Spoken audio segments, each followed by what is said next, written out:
Good morning and welcome to our Tuesday morning Everything You Wanted to Know About Judaism class. Our topic this morning is Sukkot and other Jewish festivals.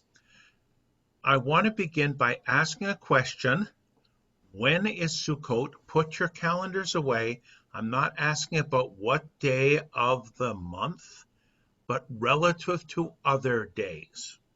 So, if in the Jewish calendar, Rosh Hashanah is the first day of the month, and Yom Kippur is the 10th. Sukkot is the 15th. It doesn't take much mathematical genius to figure out the 1st and the 15th are always on the same day of the week. So this year, Rosh Hashanah, the first day of Rosh Hashanah is on Shabbat. Sukkot is on Shabbat. In parentheses, Sukkot is a very complex festival because you don't know when it ends. In the biblical text, it is 7 days long. In diaspora Jewish communities, add a day, so it's 8 days long. Then we read in the biblical text about another festival connected with it, Shemini Atzeret, the 8th day of completion. Completion of what? The cycle of Sukkot. And that is considered a major festival in and of itself. In the Middle Ages, we added to that the day after, the second day of Shemini Atzeret, Simchat Torah. You at least know what that is, the end of the Torah reading and the beginning of the new cycle. Now, let's pause for a minute and be glad you don't have to pass an exam in this. If Rosh Hashanah is on Shabbat, and the 15th is on Shabbat, and then add 8, that too would be on Shabbat. Those days are always on the same, those festivals are always on the same day of the week, even though the days of the week vary. And I need to remind you that in the Jewish calendar, it's not as straightforward as the secular calendar. If it's on Monday this year, by no means does it mean it's Tuesday next year. It doesn't work that way. Sorry for that complicated aside. Now, when is Passover? Another major festival. Don't get your calendars out and try to look up a date. Passover is half a year after Sukkot. I'm trying to put it in a structure. Or another way of doing it, Passover is a month after Purim, and Purim is a month before Passover. Backtrack.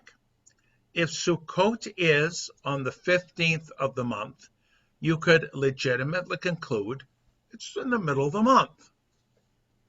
And what happens in the middle of the month? Don't look at your calendars, look up in the sky.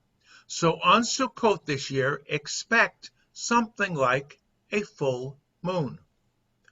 All of this is completely and thoroughly connected, and always has been throughout our history. Sukkot began as an agricultural festival, a harvest festival, as is the case with Pesach, as is the case with Shavuot. Even in pre-rabbinic times, in the biblical text itself, we find our people putting special Jewish meaning into this, that these festivals are directly connected with the Exodus from Egypt. Passover, the Exodus itself. Sukkot, the wanderings in the desert. And where maybe our ancient pre-Israelite ancestors built little huts as they helped bring in the harvest, so we view those huts differently today as the temporary dwellings of our ancestors as they wandered through the desert. Shavuot, when is it? 7 weeks after Passover. And the rabbis determined that Shavuot was the anniversary of the giving of the Torah at Sinai. Now, I'm going to sort of shift gears again, but if I were to say, let's make a chart, one piece of paper, one part of a blackboard. Remember those things, blackboards? The younger generation doesn't know what I'm talking about. What are the major days in the Jewish year? Well, you and I would start by saying Rosh Hashanah and Yom Kippur, because that's been our experience. We fill the sanctuaries on those days. We can't this year, but you know what I mean. Sukkot attendance falls down. For the last day of Sukkot, for the last day of Passover, when there's a Yizkor service, that's a different story. So we would put Rosh Hashanah and Yom Kippur, then Sukkot, Pesach, and Shavuot, the three major festivals.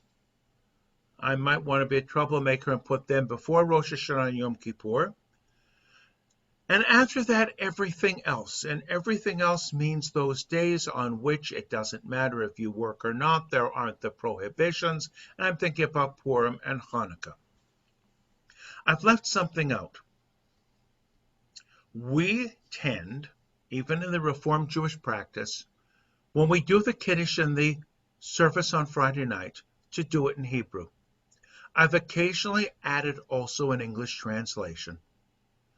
The key word the key sentence that I'm focusing on, Ki hu yom techila lemikra kodesh. For it, Shabbat, is the first of all the sacred occasions. Shabbat is most important, takes precedence over everything. Yom Kippur that falls during a weekday is one thing. Yom Kippur that falls on Shabbat is more significant. There are different days, different levels of sanctity. Now, we're talking historically here. On Shabbat, there are certain things you are not allowed to do. On the festivals, also there are certain things you're not allowed to do. But, for example, you can do certain things such as the kind of cooking that only involves transferring flame to flame. You're not starting a flame. Now, you may say this is absolutely irrelevant to me, and maybe it is. But if you stop to think for a moment, how many days can you go without cooking when you're supposed to have a festival meal, and a festival meal involves a hot meal? So there are different levels of observance regarding cooking, carrying, and so forth on the festivals. None of these restrictions apply, for example, for Hanukkah. So why then is Hanukkah such an important festival?